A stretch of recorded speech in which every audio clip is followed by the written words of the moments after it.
Vin. I'm sorry. If you would like to get your song reviewed, dear listener, there's the filthy capitalist option. As Sori says, $125 gets you straight to the head of the line. You don't have to be part of the alliance. You don't have to be part of the group. Wait a minute. And the biggest thing is you don't have to wait. You hop, skip, and jump right in front of everybody. $125 gets you there. You do that 3 times, and you get mashed down to the $75 rate for perpetuity. Yes! Also, there is a band review option. So if you've got a band and you're trying to get your band some exposure, hit me up at vinsori@gmail.com, and I'll show you the details about how to pull that off. You can also jump on Patreon, and there is a option on the tiers to be able to get your band reviewed. Yep. Obviously, we can't lie to you, so we can't guarantee a positive review. Get what you get. It's just rubbish. Rubbish. Rubbish. That's British for garbage. My favorite is the community option. $1 at the gate gets you in a Patreon. You get to join an alliance. The alliance joins their points together, and that helps determine what songs that we do. The alliances hang out on Discord. Message me on Patreon to get the link. And they do all kinds of other cool things. They do Minecraft, Dungeons and Dragons. Yeah. It's really a community within the community. Anybody can go in the village, facebook.com/Vin and Sori. There's 160,000+ people on the channel.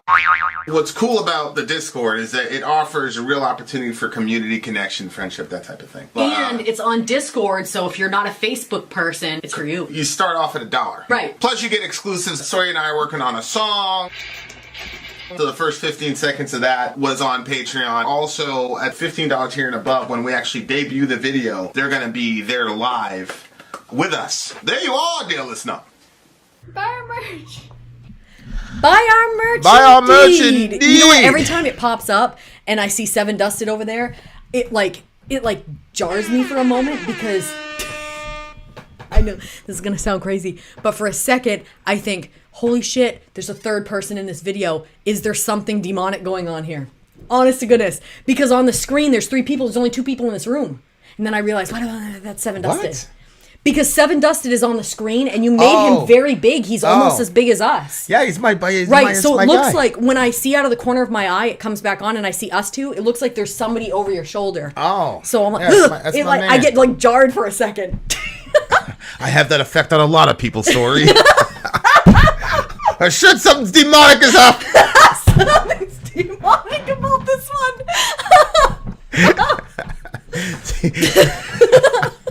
That's so bad. You know what? I am so glad that. Remember the previous. Remember the previous group of people that we were with, and you couldn't say anything without people taking it really bad. It's so Same sensitive. with me. We always had to be very, very careful. So sensitive. But now we can just be like, "Yo, Seven Dust, I thought you were I know a demon on that it's so chill. That's why, man. He's just so chill. You know. I tell Vinny, I'm like, man, I'm so glad that we have a DJ stream tonight. Every time we get a DJ stream, I legit feel like, okay, I never went to parties growing up, newsflash, but I always feel like it's a party when we get to come and get the lights. We got our friends. We get to go into music. It's just great. I was walking in here, to tool up and shit. I was like, yeah, I told you. Boy. Yeah. Just Plus, walking in there. You guys here, no, we're talking too much. We're going to start soon.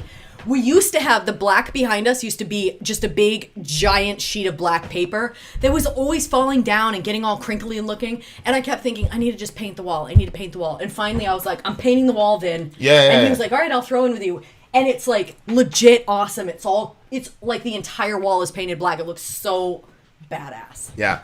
And when the lights are on, have you ever looked into the room when the lights are on and stuff? Of course I do. Oh my god. When nobody's in here? It's so crazy. I do it. I'm All like, right. when we move, man, we're going to have such a crazy room. All right, we are a reaction channel that actually does listen to metal. What happened, Amy Lee? Did I put the wrong link? Shout out to Amy Lee. Yeah, Amy. Oh, yeah. Amy is... Okay, I'm updating that right now. All right. Well, this next band is... What is it called again? Angel or what? Sorry. Sanctuary Battle Angels. Actually, there was a kids. Well, I don't know if it was a kids. Sanctuary It was Battle called Angels. Battle Angel, I think. The kids loved it. Okay. That powerful girl. Okay. Well, let's see. It wasn't the link. Oh my gosh, Amy Lee. Yeah, I don't have that song downloaded for some reason. That is on every single one of our videos. What is on every single one of our videos? Wrong link? The dead link? You know what? I've been using that link, but I have to go through a lot of work to be able to get to what I want. Did you really do that? Apparently I did. I'm pretty sure Amy's the one that gave me the link in the first place. Oh, that would explain a lot. No, I'm just kidding. Yeah. That would explain a lot. Merch. You are insane. Babe, what do you want me to do? I just came into using computers a couple years ago. Oh my God. It's true, you guys. You are the no worst. internet, no You are computer, the no smartphone, absolute nothing all worst. my life. And now all of a sudden I'm thrown into this. I'm an imbecile. I didn't say you were an imbecile. Imbecile's a funny word though, right? I know. Well, the way my mom used to say it, you know, my Who'd mom she say it to? was very me, of course. You're an my imbecile? My mom was very technical, so she'd say schedule. She's Okay. like, "You're imbecile." Imbecile! Did it offend you, or did you feel like laughing, or was it Of made you course it sad? offended me. If my mom said it, hell yeah. Of course it offended me. I was like, what you mean? Honey, I never know, really. Because I didn't have looks. I didn't have anything. All I had was my mind. You know what I'm saying? And that's you're taking that from me. Aww. You know what I'm saying? That's See you guys. See you tomorrow, Orion's Protector. All right, guys. We finally got the lyrics. Sanctuary Battle Angel. Let's go.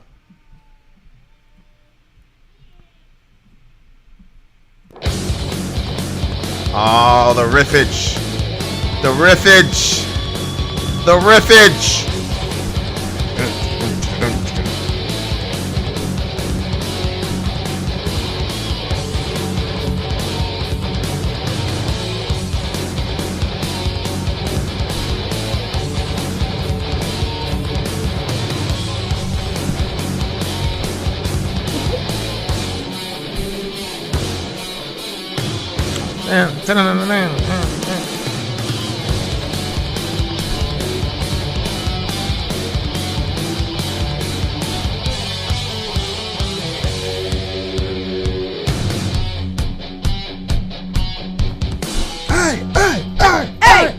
hey!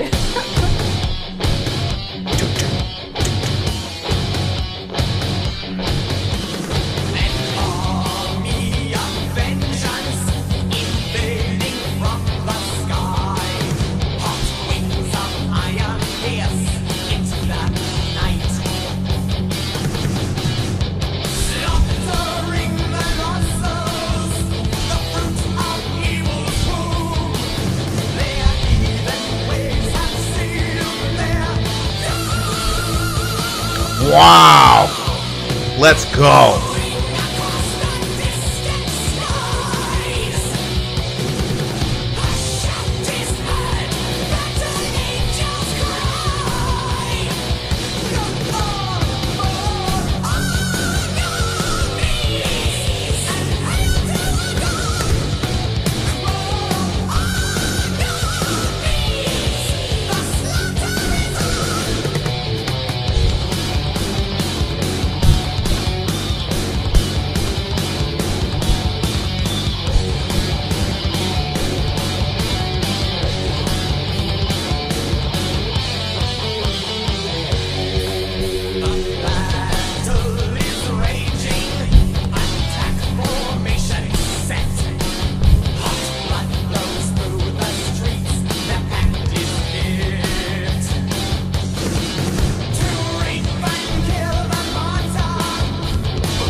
There goes the galloping riffs.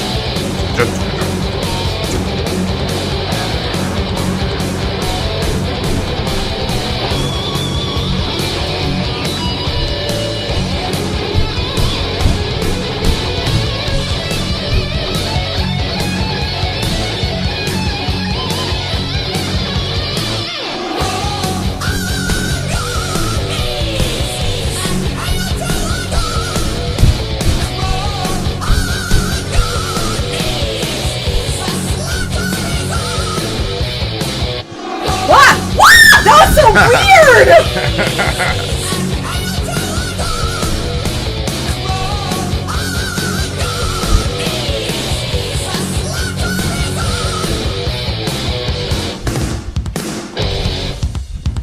Damn it!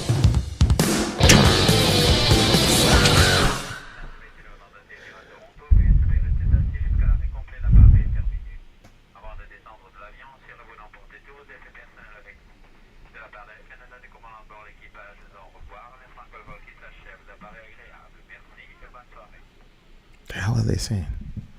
I don't know what they're saying. This was like, this is like Ah! Rob Halford. Halford, yeah. When I first heard him, this guy could definitely scream.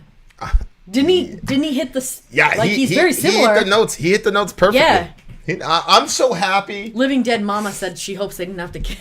I'm so happy that we ran into Halford in the first 3 months of our. Oh my gosh, me too. Because if we didn't, then we would not have a category to appreciate that kind of vocal style. But I'm glad that we did. I'm glad It's we really did. Tasco, honestly. Yeah, He's the one that it was Tasco. brought us to the Angel song or something. Seduct. Was that Tasco all the way back? That's Pretty crazy. sure. Wasn't that you, Tasco? I think we've asked him this before. Tasco, it was you that said, hey, give it another try and sent me the link. You sent me the Angels one and said, hey, give this one a try. I am pretty sure it was Tasco. I thought that was Saleh. Who? No, I don't think But so. I used to confuse Saleh with Tasco all the time, though.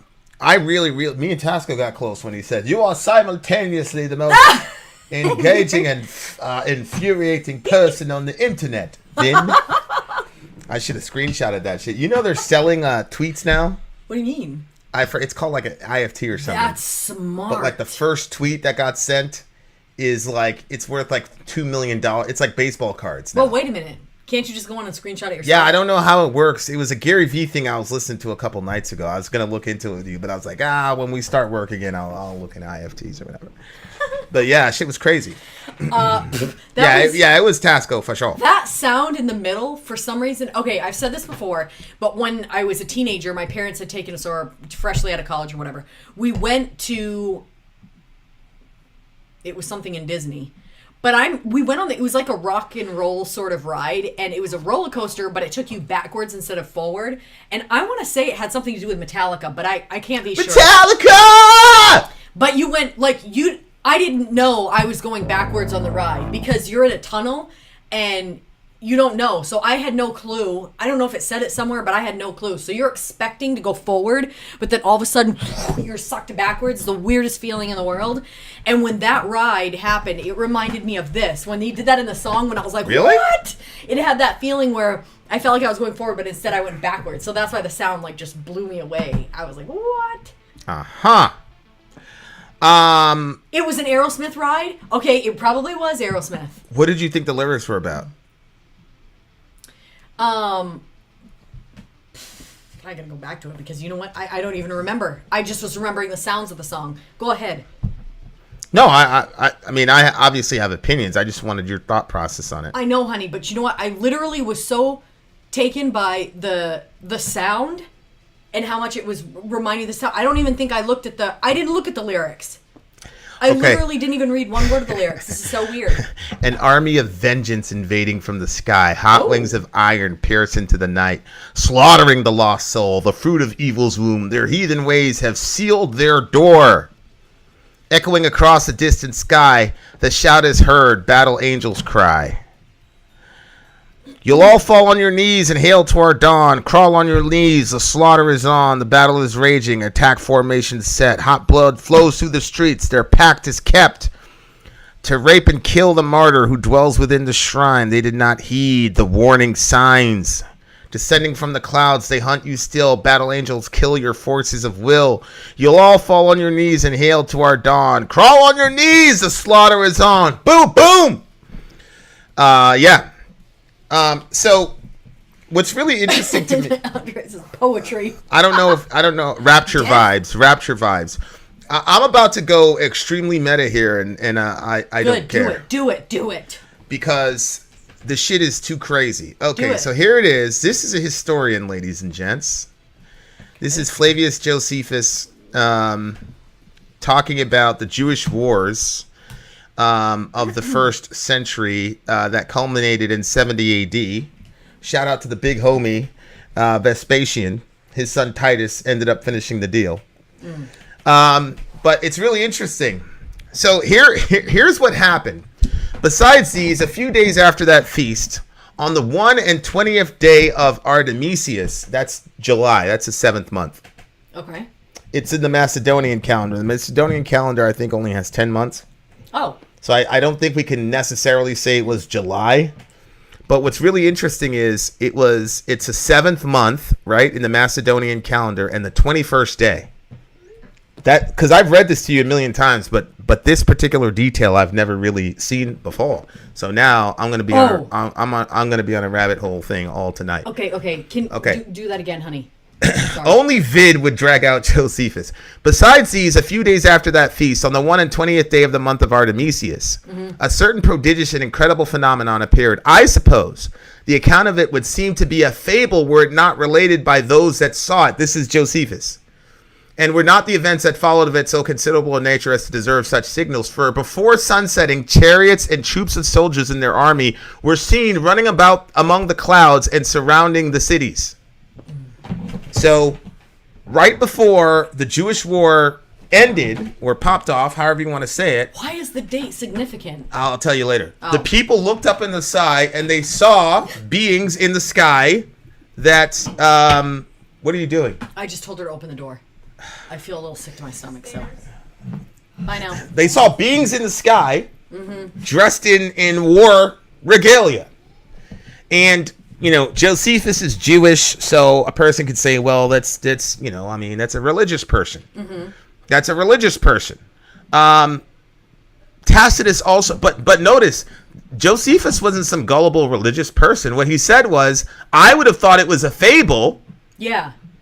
Had it not been followed by a considerable nature as to deserve such signals, which obviously is talking about the Jewish war. But these people saw beings in the sky. Say what you want. You know, people always ask me, well, where's your evidence? It's like, well, you've got Tacitus talking about it. Tacitus was not a Christian. He wasn't Jewish. He was a Gentile, and he hated Christians, and he thought that we were superstitious and dumb. But even he he quoted almost verbatim Josephus, the same thing that Josephus said. So look, do what you will with that. Do what you will with that, but you can say, oh, these were silly people, they were stupid people, blah, blah, blah. Say what you want, but the majority of what we know about that time period comes from Josephus and Tacitus. So there, people think that people just had, wrote books and oodles of history. There's like 1-2 extant documents outside of the New Testament that mention Pontius Pilate. As a matter of fact, I don't think Pontius Pilate is mentioned anywhere outside. There's only one source that mentions Pilate outside of the New Testament. So say what you want. But doesn't the New Testament give us like extra detail about him that... What do you mean, Pilate? Yeah. Pilate? Yeah, actually, there's one Greek, not biblical. They called him a prefect or something like that. Yep. They messed up on his actual title. Right. But the New Testament got it right. Shout out to Bart Ehrman. I didn't know that, buddy. Shout out to the Christians. But yeah, I mean, so I understand a lot of this stuff sounds like fantasy shit. Yeah. But what do you do with that? Because Josephus is an actual historian. What we know about the Jewish war, the vast majority of the information we know about the Jewish war that happened in April of 66 and culminated in 70 AD comes from Josephus. So do what you will. Yeah. Do what you will with it. Yeah.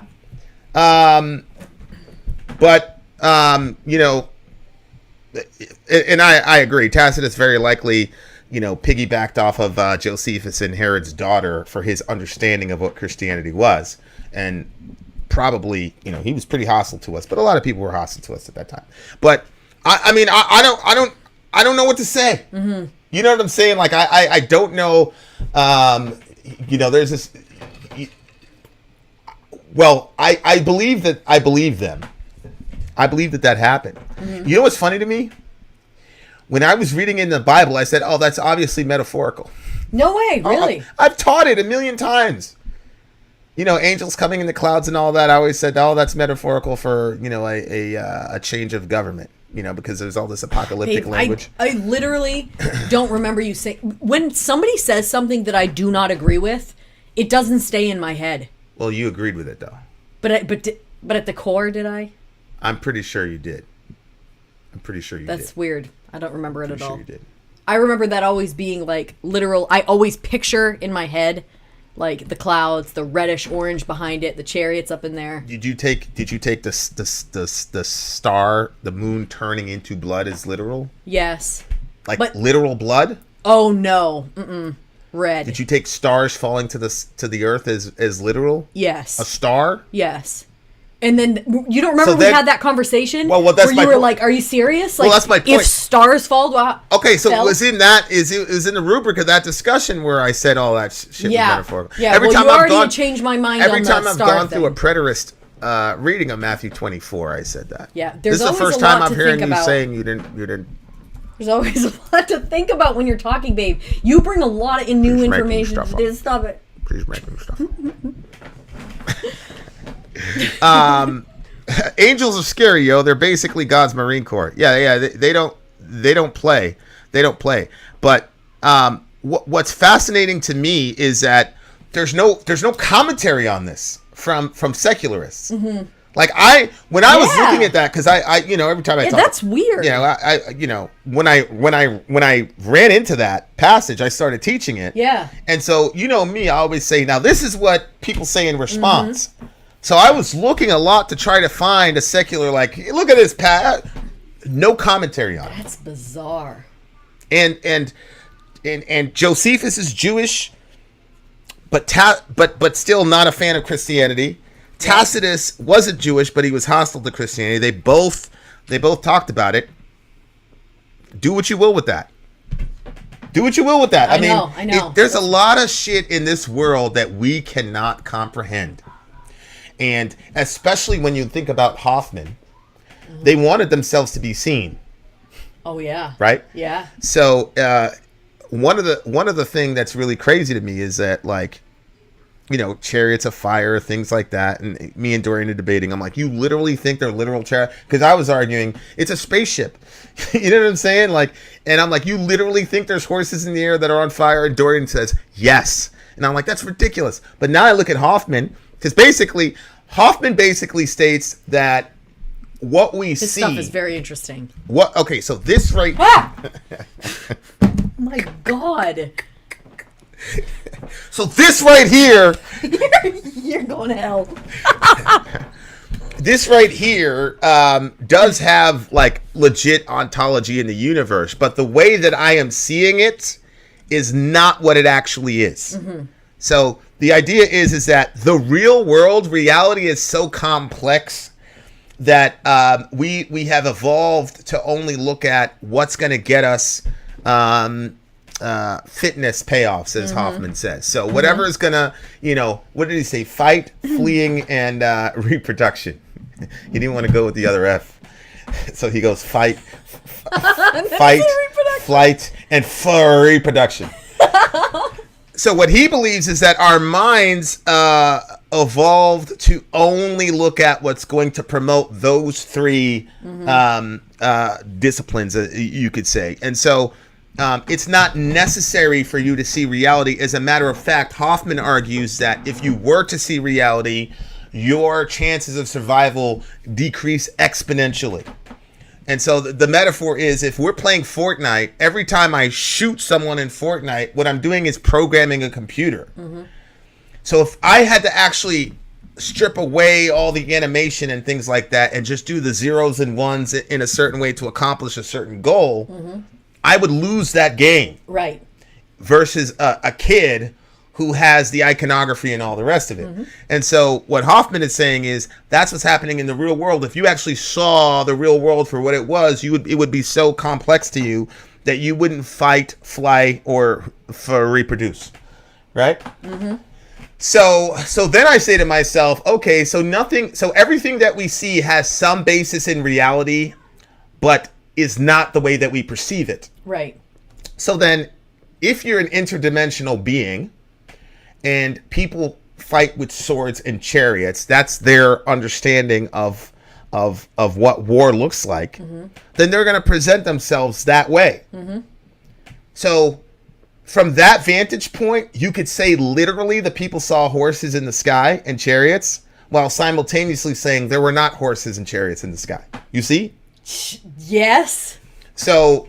Good job, babe. That's good. Well, that's not me. That's Don Hoffman. But no, that's his idea, and you put it in that situation. Okay, listen, when I say that Hoffman is awesome, I've actually not listened to Hoffman. I've heard Vin talk about Hoffman, and Vin is interesting with Hoffman's idea. You've been there when Hoffman has been talking, though. Hoffman was talking that time? Yeah. You always want Did I get into it? You always want to attribute all these amazing things to me when it's other people. When it's other people, but I've done that forever. Yeah. Even when we were friends. And every time I try to say, no, that's not me, that's somebody else. You're so humble. Yeah. Yeah. Let me marry you. See, now there's Tasco. Lightning came from the gods before we understand how weather worked. Well, one, a lot of us understood what weather was in the ancient world, Tasco. But Tasco, that's not what we're talking about here. What we're talking about here is people are seeing actual beings in the sky. And there were hundreds of people that witnessed this, along with other prodigious events during that time period. There's a whole list of them. Tacitus does it, and so does Josephus. And so I understand there's this, Lewis called it chronological snobbery. All those people back there are so dumb. They didn't know anything. I mean, the Romans and democracy and things like that, which we've built our entire culture on. But those people back then were dumb. I'm not saying that you're saying that, Tasco. But it is an assumption that the modern people believe that we're more intelligent than people back then. And that is untrue.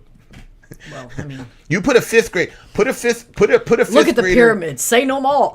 Correct. Put a fifth grader in 1820 versus a university student today. Them little motherfuckers had to do debates in Latin. Yeah. Yep. Forget it. And look, there's some really there's some real there's a lot of strange things in the universe. There's a lot of very strange things in the universe. And I just think that the UFOs that are violating the laws of physics and all these things, I believe that the laws of physics are static and true laws that actually have ontology in the universe. But what's happening is what we are perceiving. That's the question. What is the ontology of what we're perceiving? That's not the same thing as saying, does that thing exist? Right. So, there are a lot. I was watching a guy, and he did a good job debunking a couple of the other ones, but the Tic Tac one, he didn't do very well with trying to debunk it. Really? Yeah. And I'm glad there's people like that, but, he was going up against David Ferver, who is he's been in the air. He had like 5,000 hours of flight time or some shit like that. I mean, the guy is He is. Yeah. I mean, he is an authority, and there are other people. I mean, he was the guy in his crew. I mean, he's elite, and so he knew what he was talking about. It's just there's just a lot of inexplicable things, and I just think that there's what's up, question A, whoever you are. So I don't know. I mean, there's a lot of really advanced civilizations and things like that, and so. The Romans, they were massively innovative, and for folks to look up and see all that shit, and for it to be recorded, and again, the historians that recorded it were hostile to the people they were talking about. And the Josephus, thing is, go ahead. If you're a historian, if something's batshit crazy, you don't want that in your stuff. Correct. Because it makes you not legit. Correct. But if there's something that's so, you cannot excuse it. It's so, and this happened to me. This is one of those events where it was like, well, this doesn't go well for you to add it, but at the same time, you're a true historian, so you have to add it. Right, and that's why he says, I suppose the account of it would seem to be a fable were it not related by those that saw it, right, and were not the events that followed it of so considerable a nature as to deserve such signals. Right. Which, of course, resulted in the destruction of Jerusalem, destruction of the temple, exactly, million Jews killed, another million sent into slavery, whole 9 yards. It was definitely a cataclysm and an apocalypse. Yep. And I just think that we're so arrogant as people as to think that we know it all and what we think is impossible is impossible. And there are so many. That's why I love the age that we're in. I think the age that we're in right now is the golden age of information, actually, where you have you can get a university education sitting on your ass. I know. And not pay a single dime. Now, the problem with that is there's also it increases the probability of error. Of false information, correct. And which has massive implications, as we can see from COVID, for example. But anyway, guys, with you, that's kind of what well, like I was just saying how Johan wants to study American history, and I was like, where am I going to get this book for him? Like, what am I going to do? How do I know that information is true? Because I've been propagandized a lot in my life. I've been told things that were not true, and so I'm always like concerned about that, especially when it comes to the internet, because sometimes I've ordered things that have turned into a disaster because I thought that it was, and then Dorian showed me that you have to look for the little lock in the corner. So now I always look for the little lock before I go do something. But there's so much that I don't know that it's, there's all the information that's out there. It's hard to know if you're getting something that's legitimate or something that's just fabricated. Now look. This is why I always say that belief and unbelief is more about volition than cognition. Mm-hmm. People have claimed to see lots of crazy things unless there are far more eyewitness accounts that I'm not buying. What an arbitrary thing to say. What do you mean far more eyewitness? You got the two historians who told us pretty much 85% of what we know about that time period and the situations involved. They recorded it and said that a bunch of people saw it, but we can always say, well, there's 200 people, but my standard is 205, so I'm not buying it. Yeah. You're not buying it because you don't want to. And secondly, it's not the number of you people don't want to saying a certain thing that makes it true. Otherwise, you should be a Christian right now, because Correct. There's lots of people that say Christianity Right, is we're true. The biggest religion in the world. Yeah, there's over 2 billion Daniel! of us. Welcome to the team. Welcome to the team.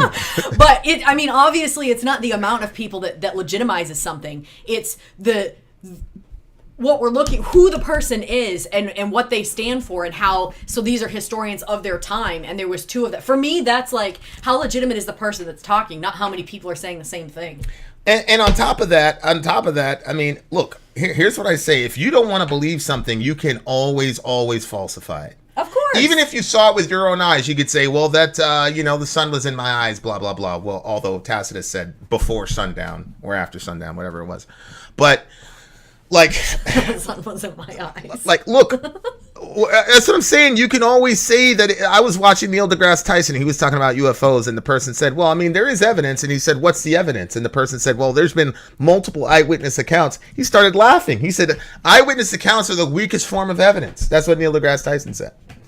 So my point is, you can always, if you don't want to believe something is true, you can always come up with all these other paradigms to not believe that it's true. Mm-hmm.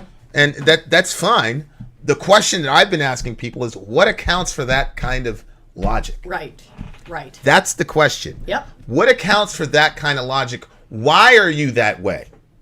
And why is it your impulse to say that when you're confronted with something that shakes your worldview? Specifically talking about you, Daniel. Mm-hmm. Because I see this a lot with religious people. There's a lot of fear. So they're not going to look at evolution. Mm-hmm. They're not going to look at science. Blah, blah, blah. I was told this. I'm not going to even look at it. And they're going to do everything. Oh, if evolution's real, why do we still have monkeys? Mm-hmm. You see what I'm saying? It's like you're doing everything possible. So then you ask yourself, what accounts for that inconsistency? Well, it's easy. You're a Christian. You were taught a certain interpretation of Genesis 1 through 3, mm-hmm. or Genesis chapter 1. And because Darwinian macroevolution fucks with that paradigm, it would destroy your entire world, which, if your faith is built on one interpretation of Genesis 1, but it would shake your entire world, so you don't want to believe it. Mm-hmm. Fossil record, blah. No. I'm not even going to look at it. Won't even look at it. So what I'm saying is that is part of the human condition.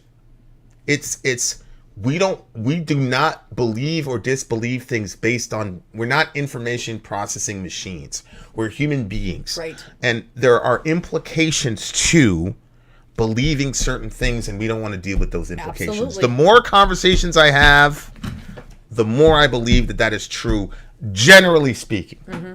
But anyway, shout out to Daniel. That's my guy. I love him a lot. Crazy song, crazy topic. What do you give it? 8.7. If aliens are 8.9 real, then because they God had made that them sound on the there that I 8th liked. day. That's interesting. If aliens are real, God made them on the 8th day. That's very But interesting. he rested. Oh, no. Oh, on the 8th day. Look. Here's Daniel. Conveniently, all the crazy biblical stuff happened before there was technology to capture it. That's not true. Because there's a whole bunch of spaceships on camera. Read Ezekiel 1. But again, Daniel believes in millions of things. Millions of miracles. Mm-hmm. Daniel, you believe that life emerged from dead matter. You believe that consciousness. That was convenient. There was You nothing believe to that record at the consciousness time. emerged from non-conscious. That's the biggest miracle in the world, and yet you've never seen that happen, and you believe it, Daniel. Isn't that interesting? You believe in a miracle bigger than the resurrection. I hope you know that. Because anybody that believes that life emerged from non-life, that's a bigger miracle than the resurrection. Because all I'm saying in the resurrection is that the principle of life returned to Jesus. What you have to say is that life just popped up out of nowhere from dead matter and chemicals. And there are millions of examples of where life comes from life. Namely you. Your mom told you to come to supper. But she had life. She gave life to you. That happens over and over and over. We see it all over the place. Yeah. But we never see out of nothing, all of a sudden something came. Because we believe that God eternally existed. And where's the skepticism? Where's the skepticism, Daniel? Right. The Big Bang? You believe in the Big Bang? Where's the skepticism? You didn't see it. Oh, conveniently the Big Bang happened before you had the technology to capture it. La ilaha illallah. La ilaha illallah. Okay. What do you give it? 9.374. What do you give it? I already gave it an 8.9. I just wish I could just get rid of this Why? ad. It's just gross. Anyway, so there you have it. We are... Go ahead. Weird. I already gave it an 8.9. I gave it an 8.7, but I bumped it up to an 8.9 because I liked that sound. If you are in the stream, hang out. We got one more song for you. If you're a square, that's what a square is. If you're a square and you're just in regular YouTube land, we will see you tomorrow, 11 a.m. Eastern Standard Time. If the scheduler schedules. Sorry, out. Go!